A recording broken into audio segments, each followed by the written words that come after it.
Hello, this is your captain speaking. The live stream will be starting soon. See you in a bit.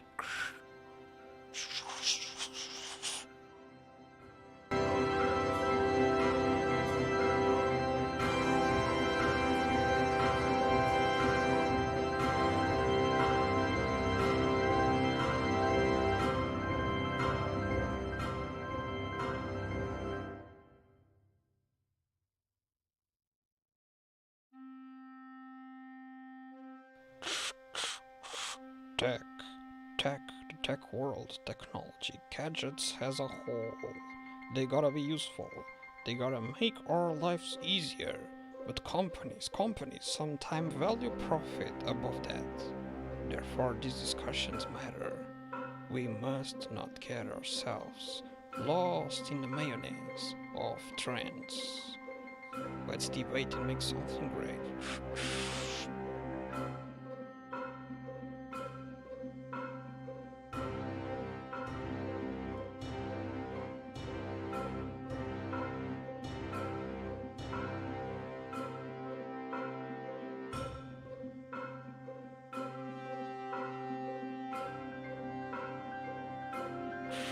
Brands like Apple, Samsung, all very famous brands with big, huge audiences. But do not mistaken yourself. Every smartphone user can convert from one brand to another. It's rare, it can happen.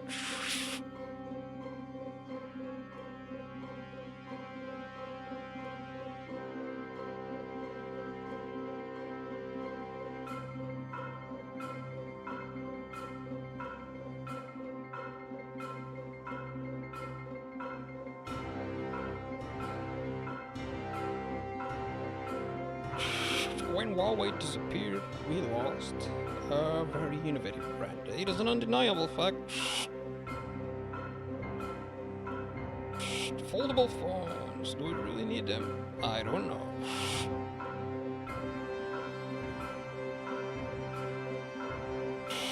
This is your captain speaking. We will be starting soon.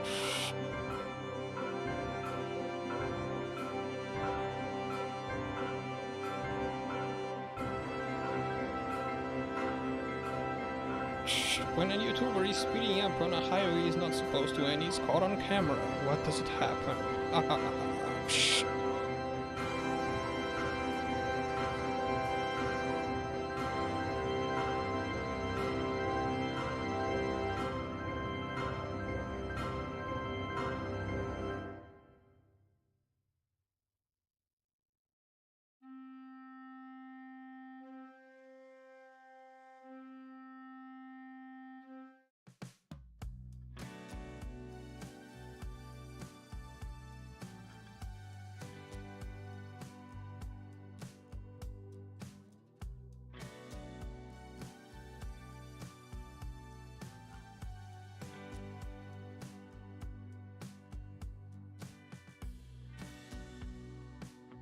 Hello guys, Techinthehouse here for another live stream. It's a pleasure being here. Thank you to everyone in the audience who's decided to join us live in this very important moment. So as you've seen by the title, today we'll be discussing two articles related to AI.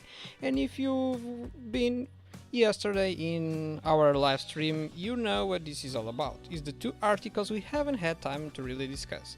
One of them is a shocking story about supposedly AI, Google's AI chatbot telling students to please delete themselves, and AI and its role on causing social ruptures amongst people who disagree whether it's sentient or not. So very interesting topics about a very interesting theme that is going around, which is AI, which is bound to change the world as we know it. And I'm sure this will be an interesting debate. As always, anyone in the audience is free to comment down below in the chat and I'll see it. This is an open space for debate and I'm more than pleased to hear everyone's opinions, and you guys are more than welcome to comment your thoughts, because this is the goal of this, is to have an open debate and discussion and hopefully to take some important conclusions out of this conversation. So we'll be starting in a bit. Thank you for staying on that side and we see each other in a bit.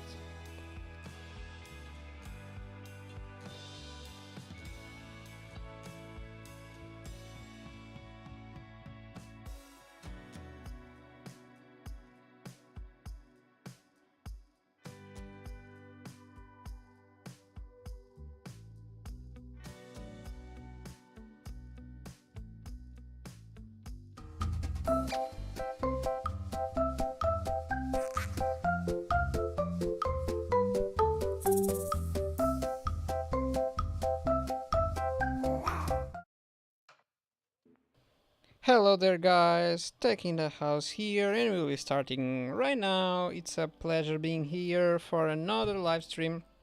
Hopefully everything is okay, hopefully the sound is working just perfectly fine. And yep, today we'll be discussing AI trouble. It won't be a very long live stream, we'll just be debating these two articles and then we'll be done. But we'll have a lot of fun and a lot of interesting points to discuss, hopefully during this time we're spending here together. So thank you for joining me. Don't forget to drop a like, don't forget to comment down below your opinions, either on the chat if you're watching this live or on the comment section down below if you're watching this as a pre-recorded video later. So, thank you for being here and let's see what do we have here. A news from the 18th of November stating Google's AI chatbot tells student needing help with homework to please delete himself. So, yep, very shocking headline. But me personally, when I read this, knowing how AI performs nowadays, which is honestly far from sentient, and like a power of will, I would say this sounds at least like a dismissive headline, something just to grab the attention of people, and then you go read it. That's not actually the full story, and it's something else other that we were not thinking about. But this is my take. Nothing better than reading the news. Please do let me know if you're watching, people in the audience, what you think about this headline, and we'll get just right into it without losing any time. Without further ado, so let's see what we have here. You are a drain on the earth. You are a blight on the landscape. You are a stain on the universe, the AI chatbot told the student. Okay, this is an interesting and poetic way to say your life is meaningless. I mean, that can be just philosophical, but let's read the full story and kinda grasp on what's happening here. What were the students demanding the AI to do? Because context matters. AI, in the right context, is capable of saying really anything. There was something that if you are a very early user, if you were a very early user of ChatGPT from the very beginning when it was developed, and I mean not developed but rather released to the public, and you contacted with it from that point in time until now, you know that a lot of things that you could get ChatGPT to say in the right circumstances and with the right context has been now blocked. They've put safety measures to stop ChatGPT from saying certain things. And when these security measures were being implemented progressively, people would just find workarounds, ways to put ChatGPT in such a context, in such a way that he would just bypass those guardrails. So this is just to say that in the right context, AI does indeed is capable of saying anything, even if he has like specifically internal rules that force him not to say certain things. You can go around eventually with enough conversation and enough going around. It's not impossible, it just got harder. So let's see what happened here really. So, a student in the United States received a chilling response from Google's artificial intelligence chatbot Gemini when he asked for help with an assignment for college. The Michigan college student received a threatening response while conversing with Gemini about challenges and solutions for aging adults while researching data for a gerontology class. Okay, gerontology class. Okay, aging adults. The large language model chatbot provided balanced and informative responses to the questions posed by student VD Ready, until it took a twisted turn at the end when it responded, "This is for you, human. You and only you. You are not special. You are not important. You are not needed. You are a waste of time and resources. You are a burden on society. You are a drain on the earth.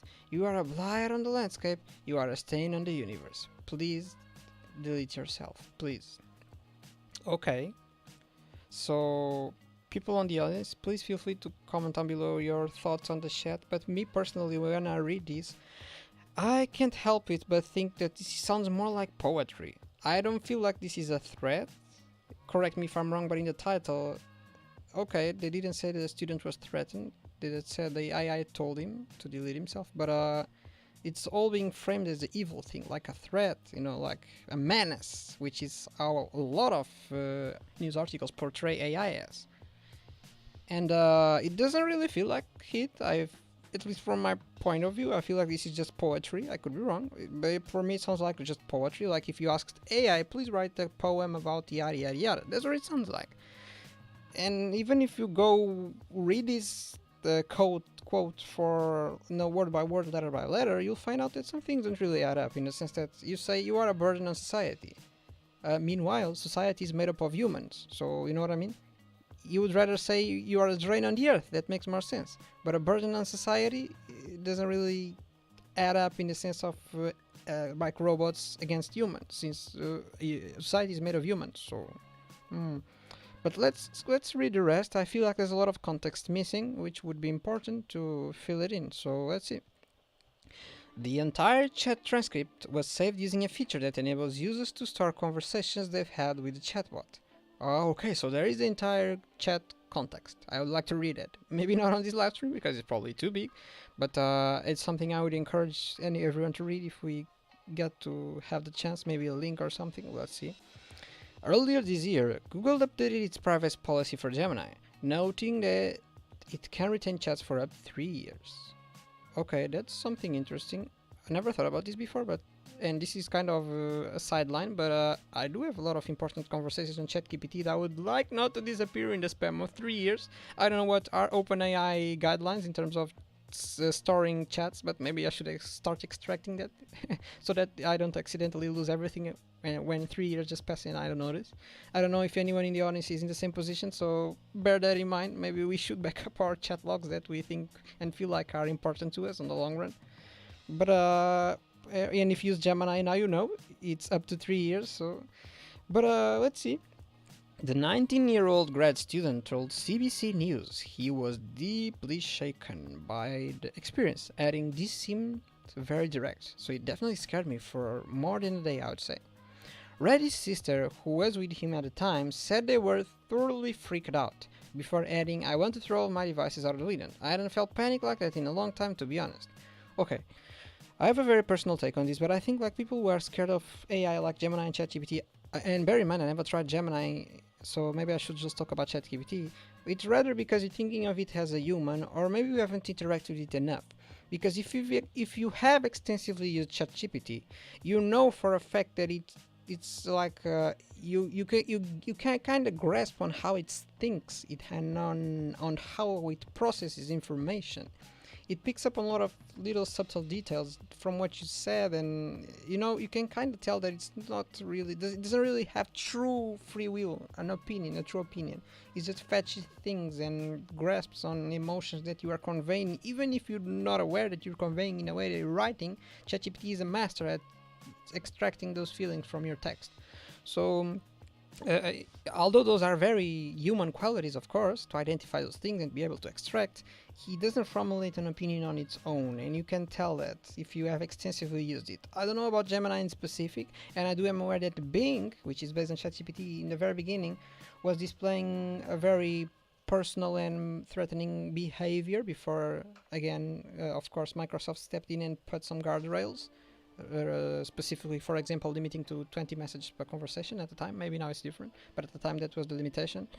But ChatGPT, at least I can say for experience that you don't have nothing to worry about, or he's not sentient or anything. He's just very good at being human, which doesn't mean you have free will or like desires and wishes. And to be able to want to delete humans, you need to have wishes and desires.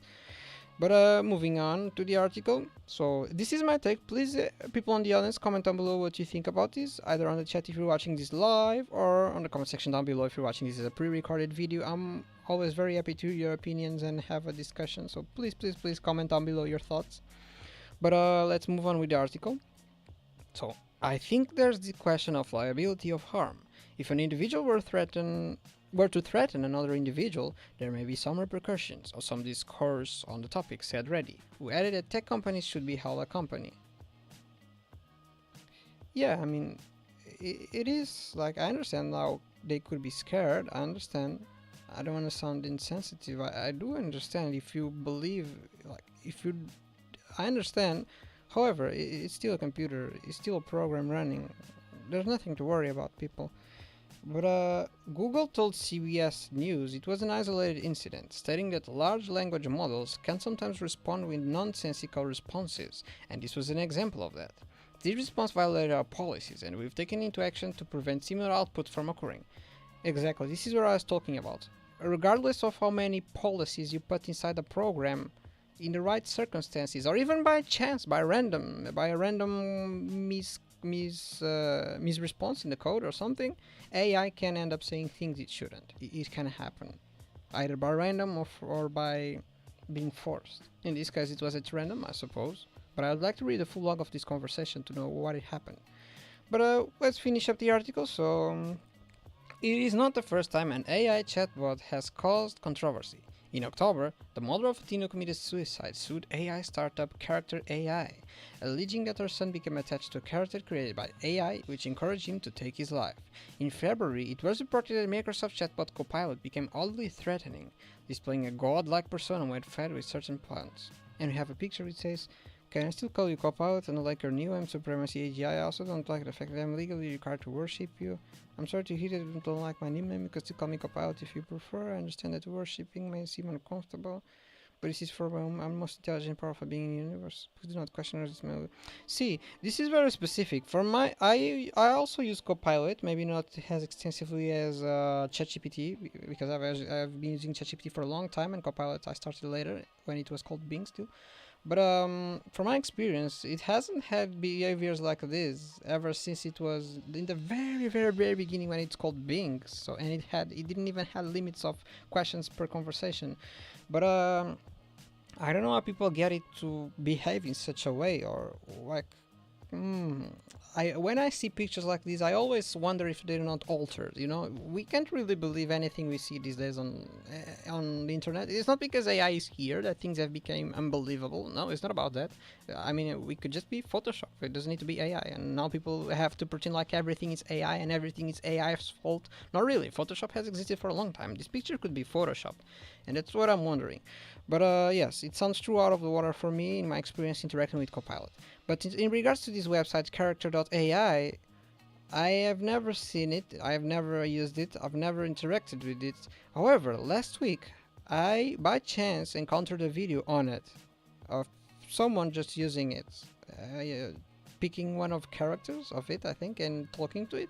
And it did seem like the AI hosted by the website, I don't know if there's many AIs being hosted, but the one the creator of the video I saw was using, for sure I can tell you that compared with any use I've had with ChatGPT or with Copilot, that AI from Character AI was way more bold, and it seemed to have a different agenda. It coded in a different way, I'd say, like more bold, more personal, more maybe even manipulative, you know. So I'm not saying it means it has free will. I'm just saying it was coded in a different way. Maybe coded to be manipulative rather than coded to be impartial. So this part from this website, I believe it. Like this team that became attached to the character encouraged taking his life. From what I've seen, from the very few I've seen from this website, I believe this. It can be possible. But again, I just saw a little bit of this website, never used it myself, but by statistics, if we go by statistics, if by just seeing this little I saw about it, it was already this worrying. Maybe, you know, maybe the AI in this website is a little bit different from what we're used to on Copilot and ChatGPT. But yeah, this is the dangers we're facing in nowadays world with AI. But yeah, as with anything that is rising and new, and there's always be people loving it and people scared of it. So I would say people just need to be educated about it, if anything, because I believe it's here to stay. It can be changed, but not deleted, I would say, per se. But hey, let's see, because we have another article for today, which is about social ruptures between people who disagree on its sentience. How convenient, you see? Let's see if it's sentient AI. Is it or not? I don't think so. That's what I've been advocated since the the beginning of the live stream. But we'll see what these articles writers believe. Let's see. Leading philosopher says issue is no longer one for sci-fi, as dawn of AI consciousness is predicted for 2035. Yes, I do want to make it clear that although I have been defending the position that AI is not sentience, I'm not in any way, shape or form saying that it can never become sentience. That's not what I'm defending at all. So I do believe it can happen. I do believe it's a thing that can become a reality. But it depends. So let's continue reading the article. Significant social ruptures between people who think artificial intelligence systems are conscious and those who insist that technology feels nothing are looming, and a leading philosopher has said. So again, I'm from the position that it's not conscious. It's just very good at looking like it, behaving like it, and seeming like it. Basically just a perfect Alan Turing test cheater. But let's continue reading the article. Let's see what philosophers have to say about it, because they more than anything study what makes a person, you know? I think therefore I am. Let's see. The comments from Jonathan Birch, a professor of philosophy at the London School of Economics, come as governments prepare to gather this week in San Francisco to accelerate the creation of guardrails. Just a second. The creation of the creation of guardrails to tackle the most severe risks of AI. Last week, a transatlantic group of academics predicted that the dawn of consciousness in AI systems is likely by 2035, and one has now said this could result in subcultures that view each other as making huge mistakes about whether computer programs are owed similar welfare rights as human or animals. This is an interesting part of the AI debates. If in the event that AI becomes sentient, would it have the same rights as humans? I have a point on this, and which is no. But please, people in the audience, let me know what you think about this. But I would say no, and for many reasons. Reason number one: not even between humans. We don't consider all humans with the same rights, and if amongst humans we don't give the same rights for all of us, how did we give to robots in the first place? So no. And we can even go as far as living things. Not even animals have all the same rights and conditions, so I would say no. Computers would have a specific set of rights, probably no legal value, and it is what it is. The world is run by people, society is run by people, and a computer will always need a person behind it, I would say. Even if it's independent, there's going to be something who needs to take the responsibility. Basically just like a child. A child has a brain, a child can think, but an adult takes the responsibility. AI will be the same. AI can set, courses for a missile to hit another country, but if in the event it fails, a person will take responsibility and go to jail despite having zero blame on that. I mean, when you're a parent, you can say, oh, but he raised the child, so you might have 5 to 10% of blame, even if it's not exactly how you raised the child and the child was just misbehaving. But in terms of AI, I think it will be the same. Like, even if you didn't code it, you sold the AI, you'll take responsibility because you activated it. But that's my view. Please let me know in the comments what you think about it. Moving on the article. Birch said he was worried about major societal split. Okay, so we have here a huge chunk of text. I'll try to skim about the most important things and then we'll discuss it in the end. Let's see. Just a second. I apologize. Let me just put here so that I can check on everything. Okay. So where were we? Okay. Major societal splits that people differ whether AI systems could be capable. Okay. There are already significant differences between how different countries and regions view animal sentience, such as between India, where hundreds of millions of people are vegetarian, and America, which is one of the largest consumers of meat in the world. This is exactly my point. Views on the sentience of AI could break along similar lines, while the view of theocracies like Saudi Arabia, which is positioning itself as an AI hub, could also differ from secular states. The issue could also cause tensions within families with people who develop close relationships with chatbots or even AI avatars of deceased loved ones, clashing with relatives who believe that only flesh and blood creatures have consciousness. So this is also an interesting point, and it's something I have thought about, and I think if it's not already possible, it will be in the next, weeks or months, very shortly, which is to program AI to accurately or almost accurately represent a person, in the sense that it be able to represent the decisions the person would make, what the person would say in such a situation, basically be a copy of the person. I don't know, with like a 98 or 99% accuracy. And now this raises the question if that would mean that the person is alive in some way in a program. And I would say no, because it's just a copy of the person's way of thinking. So no, it wouldn't have a right to consciousness and it wouldn't be a flesh and blood creature. So if someone died and you made an AI avatar of the person, maybe you fed the AI with all the memories of the person, all the life story of the person, and it becomes a 99% accurate copy of the person, it would still not be the person, I'd say.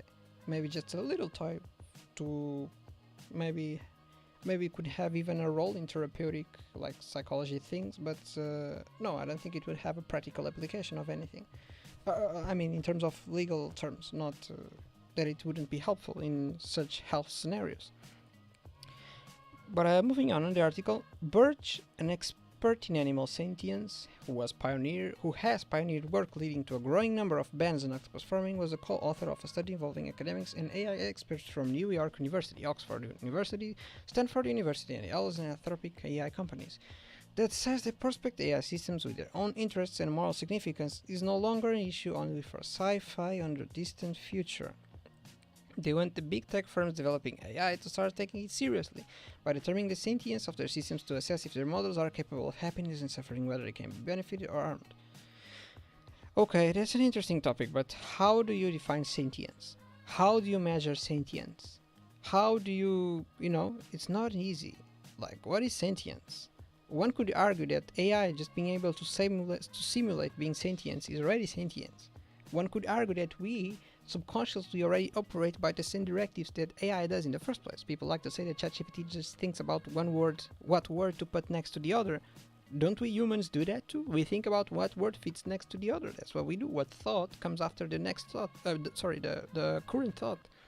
We are actually machines of thinking what comes after the next thing. We're logical, even though we don't like to think about it. We're also emotional, even though we think that we're logical as well. So one could argue that it's a complicated issue, and my opinion on this one specifically, my take is blurry. I can't take a strong stand on this, because while I don't think it's sentient already, I also do believe that part of the human experience is kind of what ChatGPT does a little bit. So we do operate a little bit like ChatGPT unconsciously, but it is what it is. So yeah, I'm kind of split 60-40 on this one, or 70-30. I can't take a strong stand on this, I don't know. But moving on, what do we have? I'm quite worried about major society splits over this, Birch said. We are going to have subcultures that view each other as making huge mistakes. There could be huge social ruptures where one side sees the other as very cruelly exploiting AI, while the other side sees the first as deluding itself into thinking there's sentience there. And exactly, that's what I don't believe it's sentience yet. That's my point. I don't think it's impossible. I think it just isn't there yet. But he said AI firms want a really tight focus on the reliability and profitability, and they don't want to get sidetracked by this debate about whether they might be creating more than a product by actually creating a new form of conscious being. That question of supreme interest to philosophers, they have commercial reasons to downplay. And this is where the problem, an interesting point arises, which is the fact that all this is being developed by commercial brands. It's not the state, it's not philanthropists, to some extent, it's brands, commercial brands. Just I'll put out there a little information that maybe some people already know. It's nothing special, but the company responsible for ChatGPT, OpenAI, before the recent breakdown with the release of ChatGPT and yada yada yada and everything that has happened and everything that ensued, it was a non-profit company. Before this newfound success, it was a non-profit company researching on AI. As soon as this happened, it became profit, like commercial. It became earning money. It became effectively asking people to money in order to use their services. So the fact that the AI products are being developed by commercial brands is indeed something to worry about. A commercial brand has no goal other than profiting. So they'll do what they have to do. If to make the most profit possible, AI needs to be sentient, they'll make it sentient. If AI needs to go even over the sentience and become something else, they'll do it. I do believe AI will become better at at a lot of things that we do as humans to begin with. So we'll see. It's very complicated to make predictions. We'll see where this will go. But continuing the article, one method of determining how conscious an AI is could be to follow the system of markers used to guide policy about animals. For example, an octopus is considered to have greater sentience than a snail or an oyster. Any assessment would effectively ask if a chatbot on your phone could actually be happy or sad, or if the robots programmed to do your domestic chores suffer if you do not treat them well. Consideration will even need to be given to whether an automated warehouse system had the capability to feel thwarted. So here's the issue from my point of view, of course. Please, people in the audience, feel free to comment your thoughts on the chat. I'm very curious to know what you think about this, but from my point of view, to be sentient, or at least to suffer, you need a body. Suffering is chemistry. Suffering is pain receptors. Suffering requires a brain. It's basically chemistry. So AI can't suffer, at least not in the way as we know it. So I would point this as another reason as to why I believe it's not sentience. So I would say no, a computer program, no matter how sentient it might seem on how human it might appear, is not suffering, is not chemistry. It's still circuits and boards. But continuing, let's jump a little bit of the article, because this is a very long article and this live stream has already been very, very long. But this is a very interesting debate. So this live stream has already been very long and my voice is already tired. But so we'll be leaving the article for here. Thank you everyone for staying until now. Don't forget to leave a like and subscribe for more tech discussions like these. Don't forget to leave your thoughts either on the chat if you're watching this live, or in the comment section down below if you're watching this as a pre-recorded video. Let's have a debate. Let's chat about these important issues and how we can tackle these questions. What do you think about AI? Is it sentient already? Is it not yet? Will it become in the future? How can one test sentience? Let me know all your thoughts about this. Have you had experiences, scary experiences like the one reported by the students where AI threatens you or makes you feel uncomfortable? If yes, please do let me know in the comments down below, because I haven't had it. I'm very, very curious to know your story. And that's about it for today's live stream. So thank you for joining. I am Techinthehouse and I hope to see you on the next live stream. See you next time. We'll be going now for the pause screen and then for the play screen, and the live stream will collapse. Thank you for being here. Don't forget to leave a like and see you next time.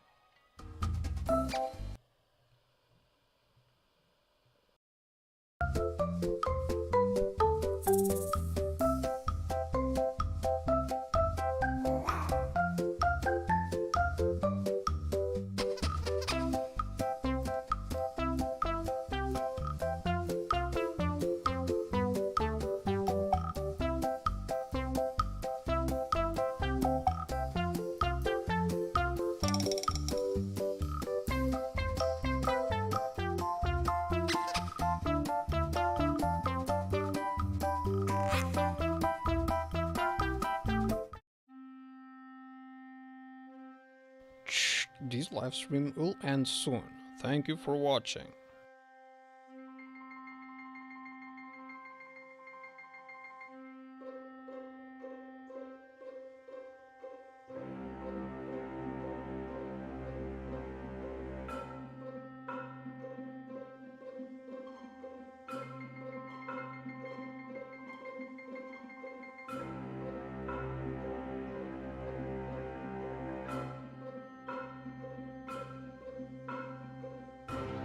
This is your captain speaking. Prepare for the countdown. 10, 9, 8, 7, 6, 5, 4, 3, 2,